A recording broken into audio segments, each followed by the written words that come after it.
আলহামদুলিল্লাহ, বৃষ্টির পর আবার রোদ উঠে গেল। দেখেন, বৃষ্টিও ভালো লাগে, রোদও ভালো লাগে, কিন্তু বৃষ্টি অতিরিক্ত হলে ভালো লাগে না। একবার রুম অনেক স্যাঁতস্যাঁতে অবস্থা হয়ে যায়। দেখেন, রোদ উঠলে পরিবেশটা কত সুন্দর লাগে, মাশাআল্লাহ। কার কার এলাকায় রোদ উঠেছে 3-4 দিন বৃষ্টির পর অবশ্যই একটু কমেন্টে জানাবেন। আমাদের এলাকায় আজকে ভালোই রোদ উঠছে, মাশাআল্লাহ। প্রচুর রোদ, দেখেন একবারে মানে তাপ আসে এরকম একটা রোদ উঠছে। আজকে প্রচুর রোদ উঠছে। তা আমি আশেপাশে একটু ভিডিও করতেছিলাম যে আসলে ভালো লাগতেছে। আজকে 4-5 দিন পর আজকে রোদ উঠছে। মানে রুমের ভিতরে এমন কাপড় চোপড় জমে আসলে, ভিজা কাপড় চোপড় এগুলো সব আজকে ছাদে দিয়ে আসলাম, দিয়ে এসে শুকাই দেওয়ার পারছি। অনেক কিছু আসলে বৃষ্টির পর রোদ উঠলে অনেক ভালো লাগে। আবার অতিরিক্ত কয়েকদিন রোদ থাকলে আবার বৃষ্টি নামলে ওটাও ভালো লাগে। দুইটা প্রকৃতি ভালো লাগে আমার কাছে।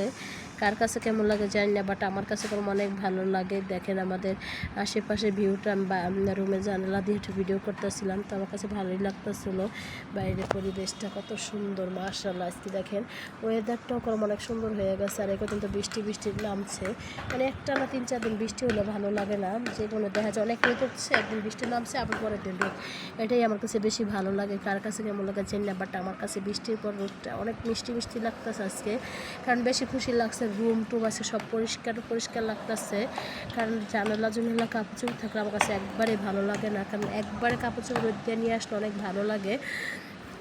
তাই দেখেন ভিউটা কত সুন্দর, মাশাআল্লাহ। প্রকৃতির সাথে আসলে কোনো, দেখেন আমাদের সামনে কোনো 2টা জোড়া বিল্ডিং হইতেছে, 10তলা।